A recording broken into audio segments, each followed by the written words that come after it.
Hi, I'm Christy and welcome back to my channel. In today's video, I'm here with my March end of month wrap up. So for all of March, I ended up reading 42 books for the month. I do my wrap-ups though in two parts. So I already have my mid-month wrap-up for the first books that I read for the first half of March already done. So I will link that video in the description of this one. But in this video, I'm going to be chatting about the last 18 books I read for the last half of the month. And as always, if you ever want to see more of my thoughts or my full reviews on any of these books, I do review every book that I read, and my Goodreads is always linked in the description of all of my videos. I did film this in two portions, so right now that I'm wearing this green tie-dye shirt, I am back from the Denver book signing, and so it is already April. I'm here to wrap up the last books that I read, but we're going to clip into the next video of the books that I read before I left for Denver. So without further ado, we're going to jump into it. So you'll see past Christy in the video clip chatting about the first books, and then you'll see me, present day Christy, chatting about at the end. So I read Highly Suspicious and Unfairly Cute by Talia Hibbert. I ended up giving this one 4/4.5 stars. When I was just in the mood one day for a YA contemporary, and this definitely fit the bill. It is such a fun read. I did the audiobook of this from the library, and it was just like so charming, so delightful. It had all of that classic Talia Hibbert humor and wit, like a grumpy heroine and the sunshiny kind of hero, like just such a fun time. And I definitely think she should write more YA contemporaries because this one was just like delightful. So basically in this one, the two main characters are Celine and Bradley. They grew up as best friends. Their moms have been best friends their whole lives. And kind of like in that teen years, they had a falling out when they, went from preteen to actual teenagers. And so then they actually became like sort of enemies instead. So at the beginning of the story, we see Celine getting into an accident, and then Bradley is the one who has to kind of like step up and help her and start like taking her around places because she can't get around like physically because of the accident. So he ends up joining her at the seminar that she wants to go to, which is actually for like a scholarship competition that she wants to compete in. And then while he's there, he's like, ooh, I'm like super intrigued by this speech as well. And so he decides to join the competition as well. So that definitely like ramps up their rivals, enemies situation. I just really appreciated all the characters in this. I liked how their friends played a role. I like how the families play a role. Like I mentioned, Talia Hibbert just writes those grumpy heroines and sweet heroes so well. It's a combination that always works. Great banter, great wit, like it's charming, it's delightful. The cover is adorably cute. Like just had a great time with this one. Like I don't always gravitate towards YA contemporaries nowadays, but every now and then I'm just like in the mood for one. And when it's like a favorite romance writer writing a YA contemporary, like I had to check it out. So it just had a fun mix of delightfully sweet moments, kind of like mixed in with those teeny adolescent years angst that like we've all experienced. I did enjoy the OCD rep in here as well for one of the main leads. Just a cute cover, an easy to get lost in audiobook. Definitely recommend this one. So then I read Miles Ever After by T.L. Swan. This just dropped in March and I read it the day that it came out. So this is kind of like a collection of novellas or second epilogues for all of the Miles High characters and couples. So I guess this would be like 4.5 maybe, or book 5 in the series. And this one, it sadly didn't work for me. Like I ended up giving this one 2.5 stars. I'm not even sure why I picked it up. I guess just like the hype of it. And I really love The Takeover, which is of course book 2 with Tristan Miles. Like that is my favorite book in the series. All the rest of the books in the series didn't work for me as well. Some of them I actually really hated. So like, I don't know why I picked this up. I guess just the hype and the excitement of getting more Tristan and Claire. So yeah, their little like novella or extra part was my favorite in here. Otherwise the rest like just didn't really do it for me. You do get tons of time in here, lots of babies, lots of like years passed with all of the couples. Now that said, I mean, I am only a fan of The Takeover, like the rest of the books I've read, but I haven't enjoyed. And some of the novellas in here just reminded me of how much I hate certain characters. So seeing that again just kind of made this very meh and blah for me. And that's why I gave it 2.5 stars. That said, I think people who love the whole series and do enjoy the other books will like this. So like it just wasn't for me. Next, I read Children of Fallen Gods by Carissa Broadbent. This is the second book in her War of Lost Hearts series. So this book was actually kind of hard for me. I ended up giving it a solid 3.5 stars. And I think I rounded up on Goodreads, like mostly because of the ending was super strong, but the rest of the book was honestly a chore and very hard to get through for me. This was a book that I had started right after coming off of the first book, which is The Daughter of No Worlds. Loved that book. I thought it was a really great and strong start to the series. And so I started this one directly after that one and then ended up setting it down for like an entire week because I just wasn't in the mood for it, and I didn't want it to like affect my rating or experience of reading it. So I went on to read like a ton of other books in between, and then finally came back to this one again and finished it out. This book does pick up right where the first book left off. We end up getting an additional POV in here as well, which was honestly the strongest part of the book. Most things in here with this book don't make a lot of sense. They don't add up until about the last 30 to 35% of the book. I mean, you do start to pick up things as you go on, which I think some of the stuff was easy to see coming, but yeah, it doesn't all start to come into play until the end, which was super strong. Like book one, I have said, is very fantasy with a light romance in it. On the side, it's definitely fantasy first, and then with this one, I think the romance was even less of a thing. I kind of wish the author would have dragged out the romance from the first book and not had the couple together until this one, because like there was no high stakes feelings with that relationship going on, and so it didn't really carry this book for me as well. I know the romance wasn't the focus of the story. It was definitely the fantasy and this war setup they have going on, but like I wasn't as invested in the beginning of the story as much as I was in the first book. Which, I mean, I knew going in that the series was more fantasy than romance, so like I'm not saying that changed my rating because I was already expecting it, and I do love a good fantasy like on its own. I don't need a romance all the time, but like if you're going in thinking this is a strong fantasy romance series, like I would just be cautious of your expectations. But my main issues with this book was the pacing of it. Like the beginning was very slow and drawn out. It didn't really grab my attention, but the last 30-ish% was so great, so strong, like definitely has me wanting to continue the series. So yeah, just a solid 3.5 stars for this one for me. Next, I read The Girls in the Garden by Lisa Jewell. This one I had picked up recently at a used bookstore and grabbed it and decided to give it a try.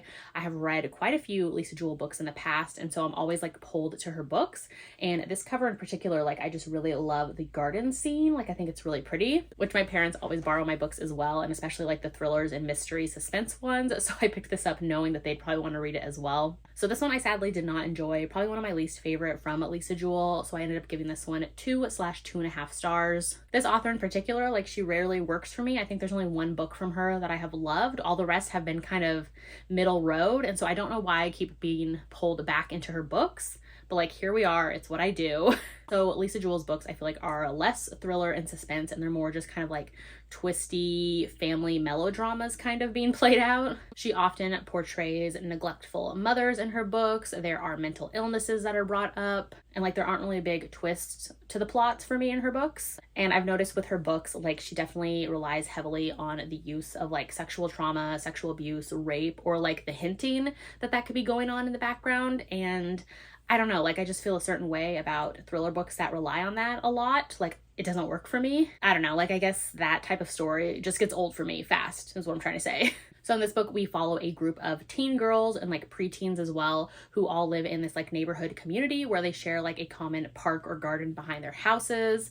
And so that's kind of where they meet up, and we see kind of their thoughts and lives and all of that. And at the beginning of the story, one of their bodies is found in the garden, and it kind of goes from there. Like we don't know if the girl is dead, we don't know what's going on with her. And so then we get flashbacks leading up to that night that her body is found. So there's tons of like family drama situations going on because one of the families who moves into the area is new for the summer. And so we see them kind of intermingling with the families who already live there. We get some flashbacks or like moments hinted at as well from the previous generation who has lived at this garden area, because one of them is like a parent of the current girls who live there. I feel like people in general, and me too, like I'm harder on thrillers. I've read and watched so many like thrillers and mysteries and suspenses my whole life that I have very like high expectations for what I enjoy in them, if that makes sense. Which, I mean, this is a pretty short read. It's actually available on Kindle Unlimited as well, which I was surprised to see. It was just kind of meh for me. The ending was lackluster. Like, it was okay. Next, I read Thunder and Roses by Mary Jo Putney. So this is the gorgeous peacock cover and the step back, which is stunning. This was actually the March pick for the Historical Hellions book club, which is put on from Jessica from Peace Love Books and Samantha from Books with Samantha.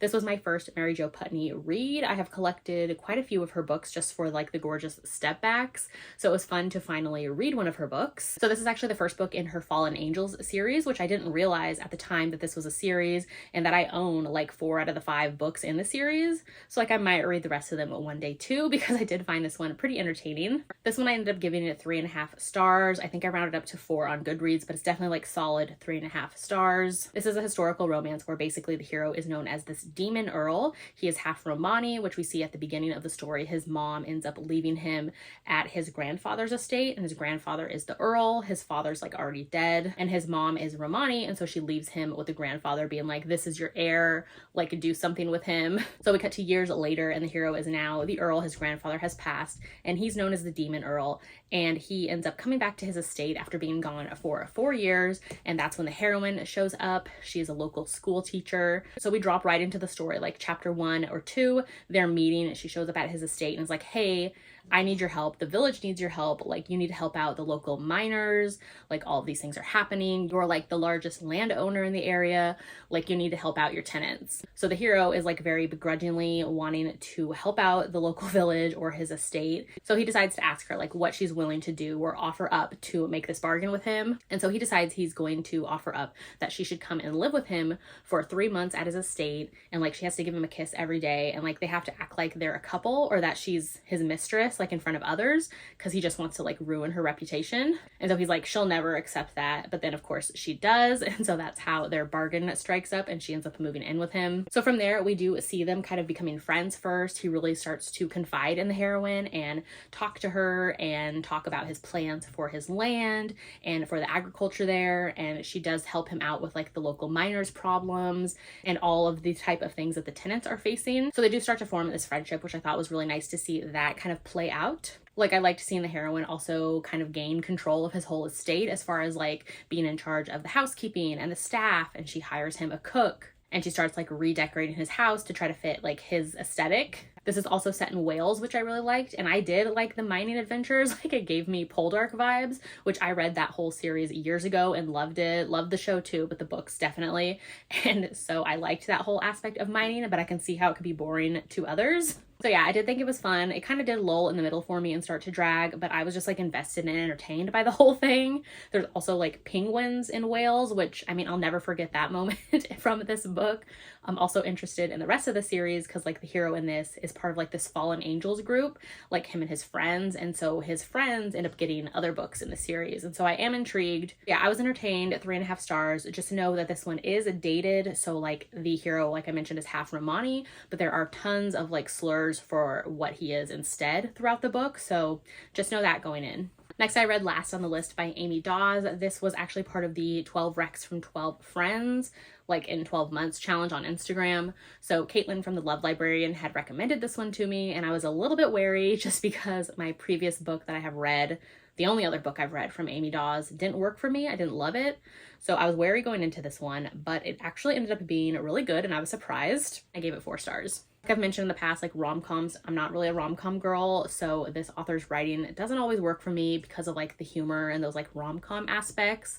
But the character growth and the characters in this one, I really enjoyed more than I thought I was going to. So in this one, the hero is a single father and he is a millionaire as well. And he actually co-parents his daughter with his ex-wife, which I did really appreciate the relationship he has with his ex-wife and the friendship that they have. Like, it's always nice to see a healthy ex relationship instead of like, you know, the other woman is like a villain and things like that. So the hero actually has his daughter for the entire summer, and he's very busy with work. Like, he's about to do this like merger for his company. So he needs somebody to watch his daughter during the weekdays or during like work hours because his daughter is 11. So he makes a deal with his daughter that she can have input or like pick who becomes the nanny that he hires. His first meeting with the heroine, who ends up becoming the nanny, she shows up late, like she's running in there in this like tie-dye tracksuit, looking like a hot mess, acting like a hot mess. And so he's already like turned off from her taking care of his child, but his daughter ends up loving her because the heroine's philosophy to like nannying for the summer is like, we'll just like do nothing. Like, you know, we'll just like do whatever we want, live carefree, like whatever calls to us, we will do. So his daughter is like, hire this girl right now. So we see the heroine, she moves into like a tiny house or like a pool house on their property. And it was super fun. Like, I love that forced proximity or like close proximity of living all together. Loved her relationship with his daughter throughout the book. It was so fun and sweet to see. They form like a really great friendship and bond. The hero and the heroine definitely have feelings for one another right from the start, lusty feelings for sure. And so I was surprised with how quickly or early on into the book they get together. But it did make sense for kind of what some of the situations or conflicts, things they have to work out later in the book. Like, it made sense for them to get together so early. One of the things they have to tackle is like their differences of what their futures look like. The hero is definitely like, you know, do more. The heroine is more do less. Like, she had a bad experience and some trauma from when she worked in the corporate world in the past. And so they kind of have to discuss and figure out where they're going to go in the future with that.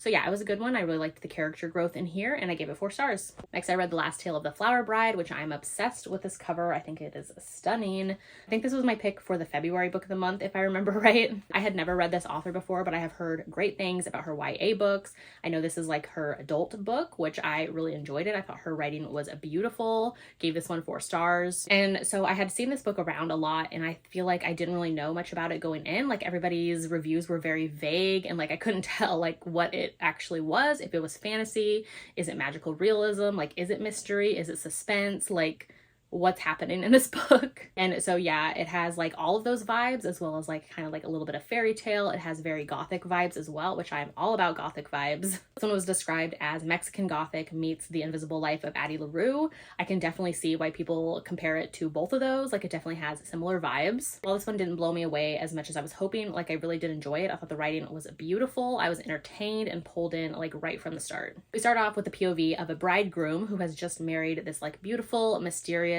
heiress named Indigo. The bridegroom was taken with Indigo right from the start, and she ends up telling him like, yeah, I will love you and we can get married, but just know you can never look into my past, don't discuss it, don't talk about it, like only live in the present with me. So he agrees because he, you know, wants to marry her and love her. And so they get married, they're all happy. And then Indigo ends up getting like a letter, or finds out that her estranged aunt is sick and dying.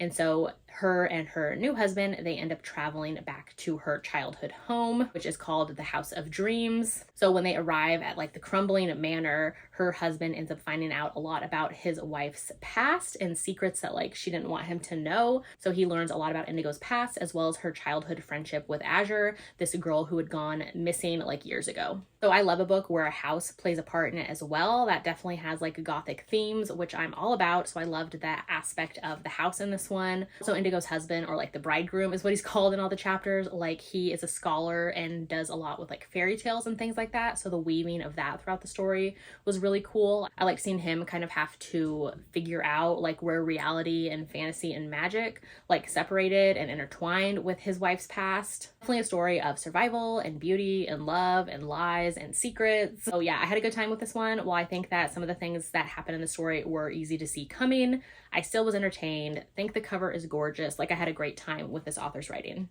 Next, I did my rereads for the read-along live chat that I was a part of that Jess from Honest Fiction put together. So for this month, we read A Court of Wings and Ruin. Loved it so much. 3rd book in the ACOTAR series from Sarah J. Maas. Loved it. This was my 4th time reading this series. Gave this one 5 stars again. So good, like not much else to say. And I reread A Court of Frost and Starlight. This was my 3rd time reading this one. I actually did the graphic audios this time for the ACOTAR series and loved them so much. It was my first time listening to audios or graphic audios for any Sarah J. Maas books, and I was super impressed. This book in particular, I actually bumped up my rating. So I initially gave this novella 3 stars all the times I have read it before, but this time with the graphic audio, like it added so much more to this novella, and I actually bumped up my rating to 4 stars. I know people definitely have thoughts on this novella. I'm one who enjoys it. I think it's definitely an extended epilogue to Feyre and Rhys's story. It could have just been added on to ACOWAR, but like for what it was, I enjoy it. I love it. I think it's a great setup to Nesta and Cassian's book, of course, with A Court of Silver Flames. Some moments in here with the graphic audio definitely hit me more than they have before. So yeah, I gave this 4 stars. And of course, I reread A Court of Silver Flames by Sarah J. Maas. This is my favorite book from her, hands down. I love it so much. 5 stars as always. This was my 3rd time rereading this one, and I just had a great time. I love Nesta and Cassian so much. This book means everything to me. Love the mental health journey. I love the romance in here. I love the fantasy and the world building and the history we get in here, which plays such a big part in so many things that I don't want to say. But yeah, love it so much. I could talk about this book forever and ever. I have so many notes about this book. And yeah, I just love it so much. I love being back with these characters. So yeah, 5 stars, obviously. I read The Longing of Lone Wolves by Lana Pahirchik. This one was the first book in her Fae Guardians series, which is like a fantasy paranormal shifter set in the future romance. This one has been on my TBR for over a year after my friend Carrie from Book for Romance read and loved it, and I've been meaning to get to it ever since. So this was actually the pick for the Ravished by Romance book club this month, which is put on by Lacey from Lacey Book Lovers and Jess from Peace Love Books. Like I've mentioned before, book club reads are always great. I love participating in them, and it helps me get to books that were like already on my TBR anyways. Like it will help me definitely get to them that month. So this one was super interesting. I ended up giving it a solid 3.5 stars. This one has fated mates. There are fae shifters in here. It's futuristic fantasy. It's kind of like a sci-fi apocalyptic fantasy world, like super interesting. This one we start with a heroine, and she is a human woman who lives in Vegas. She is like a psychic and a little bit of a swindler, and she wakes up one day and realizes that she's no longer in Vegas because in the future, or the alternate universe that she's in for Earth, like Vegas has been put into like this apocalyptic setting for Earth, and Vegas is put into this like nuclear winter, and like there's quarantines, and half of the people live underground, and it's like very isolated feeling. So when she wakes up, she realizes she's not there, because she wakes up and she's like amongst these snow-covered trees, and she's in this like icy water, and she can see like a clear blue sky. We quickly learn that the heroine has been frozen for about 2,000 years, and now she is in futuristic Earth that has been taken over by fae. So in this world, Earth was destroyed by humans, and fae kind of rebuilt it. They embraced nature and used their magic that they could access. So now the fae rule Elfheim, which is Earth, and like the humans that are left have like one little city that they live in. And the fae have access through their magic through this well is where they access their magic. And so to protect it, they have put fae guardians in place, which are kind of like shifters, which is what the hero is. Because without their magic to protect their world, the humans would of course take over the fae and ruin the world again, and like everybody would die. In this one we meet the hero, and he is an ex-fae guardian who has had like this curse put on him. So he's also a shifter as well, which can like shift into a wolf. But he has a curse on him because of like a punishment, and so he has not been able to be seen or be heard from anybody. One day he can't believe his luck when he sees the heroine, the human woman, like getting attacked by some fae as soon as she shows up in the land and unthaws. And then she seems to see him and like calls out to him for help, and he's like, whoa, what's going on? Because like nobody should be able to see me. Like, how can this woman see me? So he ends up helping her from the attack, and then he realizes like, hey, we could kind of work together, because like you can not only see and hear me, you can touch me, but like I can use you to now communicate with people who haven't been able to see or hear me in the past. So it definitely becomes a part of like a road trip adventure setup, with them spending time together and working their way back into the capital or wherever he is from. They start off a little bit as enemies, but more so like they don't understand one another, and like he's been led to believe that like humans are evil and bad and all of these things. And over time, when a situation occurs, he ends up initiating this mating bond with her, and so they end up having to travel together, and that like mate bond and relationship and romance kind of grows from there. So this book, like I mentioned, definitely feels unique, which I think you can tell from the synopsis as well. But I almost think that there was too much going on, too much being laid out in this book, which I get. It's like the first book in a series and like this world the author's creating,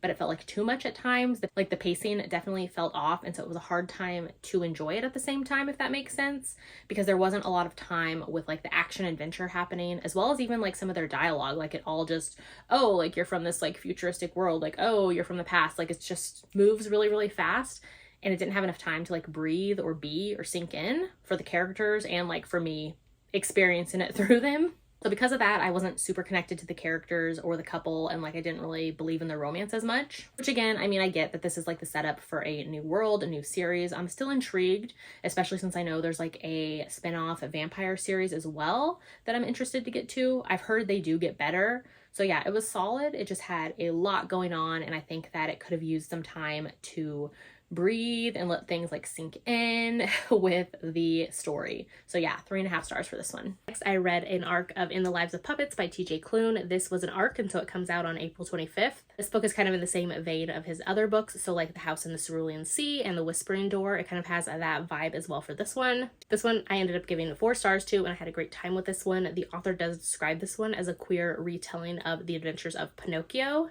So it definitely gave those vibes, as well as like mixed with so many sci-fi fantasy movies and books and like things. It had little dashes of Frankenstein, but make it robotic. It had like themes of The Brave Little Toaster, Wall-E, The Wizard of Oz, the Swiss Family Robinson as well. And honestly, I was here for all of that. I love some sci-fi fantasy, and especially like those quirky vibes that TJ Klune does so well.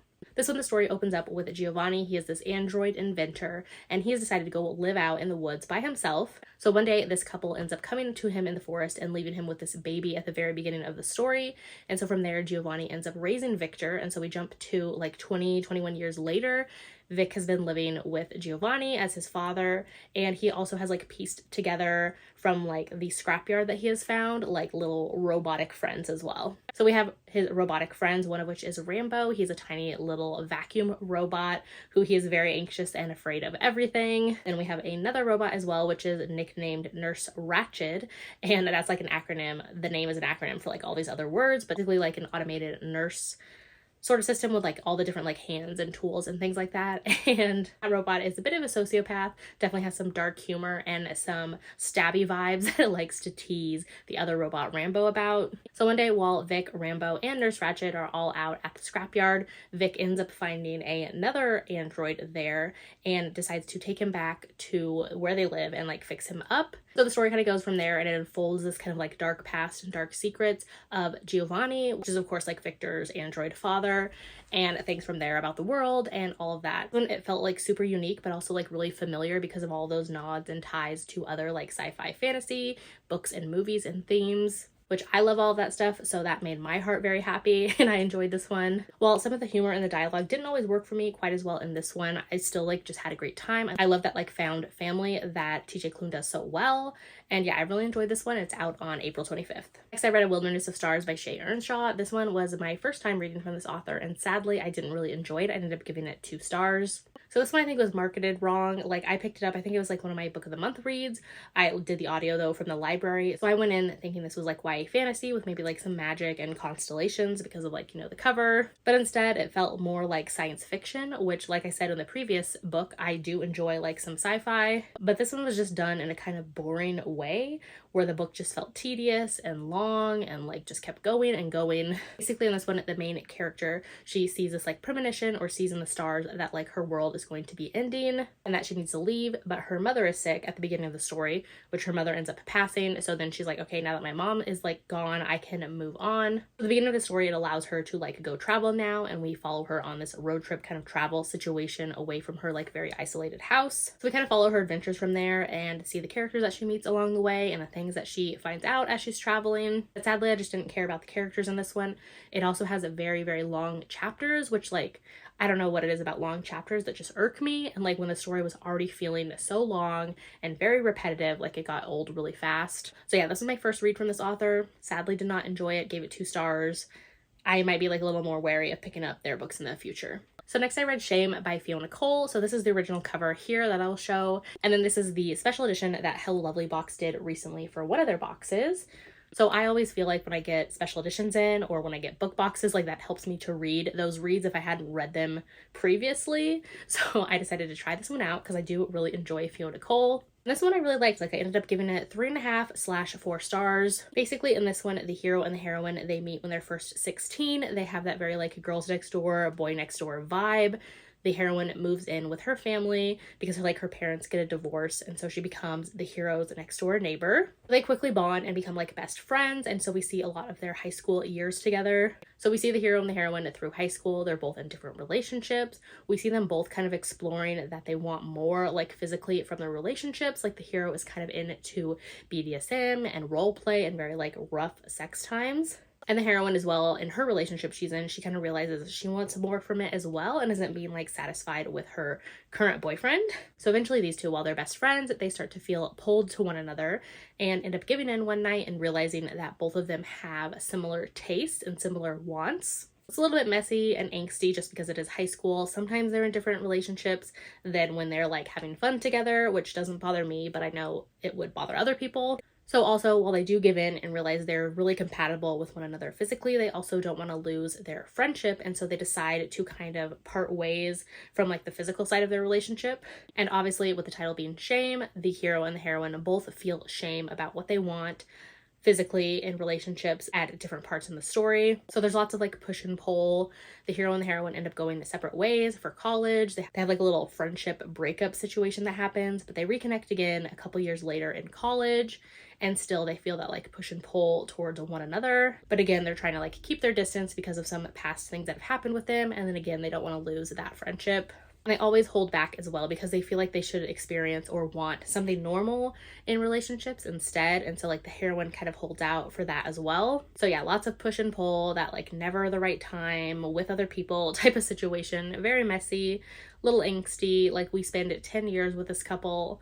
I enjoyed it for what it was, gave it 3.5/4 stars. Next, I read The Neighbor Favor by Christina Forrest, and I love this book so much, I gave it 5 stars. This one, I knew that the author had written YA before, and so I actually went into this one thinking it was YA as well, grabbed the audiobook from my library, and then the hold finally came in. And then I realized it is actually a contemporary romance, and it was like so cute, so charming, very bookish. So this one, the heroine is a shy bookworm. She's an editor's assistant who is being overworked, but she has always dreamed of being like a children's book editor. One day she's on the subway and they end up getting stuck, and she's searching her favorite like fantasy author's website and realizes that said author finally has a website, has like a form to fill out and communicate with him. So she like sends him an email. She ends up getting a note back from him, and they start this like pen pal friendship, which of course is the hero. And so the hero had kind of written that one fantasy book and kind of disappeared.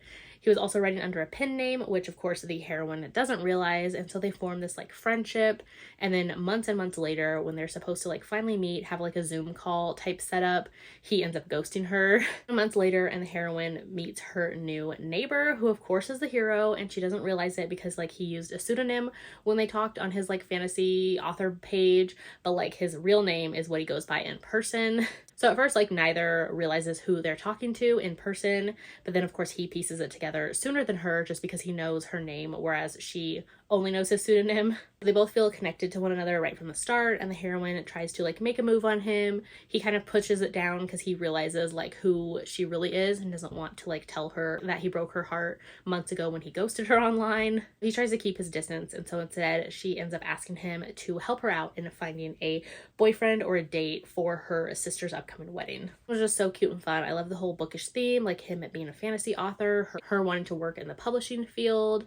They chat about like so many of their favorite fantasy books and science fiction fantasy books, and like just the whole like book world was so much fun. The secret identity / pen pal trope is always a fun one to me.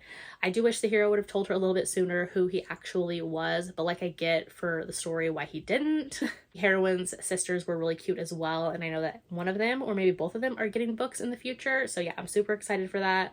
Really loved this one. It was just like cute and charming and so bookish. Next, I read Stay With Me. This one I ended up picking up because it is a like read along pick for Jess from The Honest Fiction and Tori from Novel Life. So they're reading this whole series, and so I decided to give it a try. And this one was like super solid for me. I ended up giving it 3.5/4 stars. I actually wasn't sure how I'd feel about it at first because I know it is like the heroine is sent to this like reformatory school, kind of has like new adult vibes, but I actually ended up really liking it. The heroine at the beginning of the story is sent to the UK because of like her bad behavior, and she ends up meeting the hero there and like his whole group of friends, which both of the hero and the heroine have been through so much, so I really liked seeing them find one another through all of this, which I really felt for the heroine's character. She went through so much at such a young age. I love the hero, like he's so protective over her, and love to see that. So there is a lot of like college-ish drama and antics, lots of like drinking games and parties and hooking up together and like all of that with Ollie, the hero, and like his friends, which was kind of annoying, but like at the same time I also get it. Like I knew what I was getting into with this book. I knew the setting, so like that's gonna be there. I also did think that the pacing on here, like I thought it lasted a little bit longer than was needed. There were parts of the story where I thought like we were already done and wrapping it up, and then like come to realize we were only halfway in or 75% in. So the pacing felt a little off just because I think it's a trilogy with the same couple. So I'm like curious where it could go from there. We'll see if I continue. Like I didn't feel the need to pick up the next books right afterwards. Like I felt satisfied enough with this one. So we'll see if I continue. I gave it 3.5/4 stars. So then these next two books I actually finished on the plane on my way to Denver for the book signing. So the first one is The Third Baseman by Lulu Moore. This one came out at the very end of March. So I picked it up like the day it released and finished it on the plane. And I love this book so much. I gave it 5 stars. So I'm sure, as you can tell by the cover and the name, it is a baseball sports romance. It's a contemporary romance with a second chance, which I am a sucker for second chance. Basically, in this one, the hero and the heroine were high school sweethearts for like their last year of high school. The hero always had huge plans to like get drafted and play baseball professionally. And the heroine as well, she was about to graduate early and go to MIT to like work for NASA. So it's kind of like they met at the wrong time, but they had this like soulmate level bond and connection like their last year of high school. So at the very beginning of the story, we see the hero break the heroine's heart, and honestly, I was right there along with everybody else. Like, how is he gonna win her back? Like, he just broke her heart, shattered her. Like, what is gonna happen? So we then jump to 14 years later. They're both now in their 30s. I think she's like 30, he's 31 to 32. Heroine actually ends up getting a job for the baseball team that the hero now works for or plays for in New York. So we learn along with the heroine pretty early on that she was poached from like her previous NASA job from the new owner of the baseball team because he wants to use like her analysis and statistics to help the team win, which he offers the heroine like $1 million contract. And so she takes it and comes to work for the team. And then when she gets there, she realizes that the hero, her ex from high school, now plays for the same team that she's on, which she's like been ignoring his whole career, so like didn't realize that at the time. We learned super early on that the hero actually was the one behind her getting hired for the team. Like that was the only way he would come to play for the new team, is if they got her to come and work for the team, because he is like determined to win her back. So I love this. I love like a desperate hero wanting to earn back the heroine's love. Like all the groveling, all the gift giving, like all these like super sweet gestures he does for her. Loved it so much, ate it up. I'm one who loves second chance. I love flashbacks. Like I love all of that. So like I just ate this book up. I can totally see if that's not your thing, probably don't pick this one up. But like for me, it just worked so well. I'm obsessed with it. Like I even bought a copy already to get because the interior pages are stunning. Can't wait to have it. Definitely one of my new favorite sports romances. And then last, I read Marrow by Trisha Wolfe and Bren Weaver. I had read a book from Bren Weaver that she co-wrote with somebody else in the past, which was Black Sheep, which really enjoyed that one. And that one is a dark romance, serial killer heroine, and like deals with cults. So then I heard about this book and really was intrigued because it's also a dark romance dealing with 2 serial killers, kind of like this enemies to lovers. They work together. They're also like competitors in like the serial killer game, I guess, so to speak. So this one I really enjoyed and I ended up giving it 4 stars. This one has a whole lot of content warnings, which thankfully the authors do put that at the beginning of the book. So like if you need that, maybe check it out. But it is very dark, very gritty, very gruesome, very gory. This one, the hero and the heroine, they both work at a college together. The hero is actually a forensic anthropologist and he's doing work with like this body farm study. The heroine is a wildlife biologist who works there as well. And of course, they're both serial killers. So when an FBI agent ends up coming into town and kind of trying to dig up clues or find out more about some old serial killer case and tie it to recent events, the hero and the heroine have both become involved. So they have to kind of work together, knowing that they now have this common enemy, which it kind of goes from there. The romance in this one did start off a little bit slow for me, but like I was so intrigued by their chemistry and connection that I was just like here for it. I enjoy this one. I love the intensity that the hero and the heroine have for one another. I love the like secrets unveiled, her past. He called her like his little reaper. Lots of kinky times and fun times in here between them. If you liked Black Sheep already, I think you'll like this one, and vice versa. Like if you've liked this one, go read Black Sheep because it's great too. So yeah, 4 stars for this one. So those are all the books I ended up reading for the last half of March. Let me know in the comments if you've read any of the books that I just talked about or what your favorite read was for March. I'd love to know. If you haven't done so yet, make sure to like and subscribe so you don't miss out on any of my future videos, and I'll see you in my next one.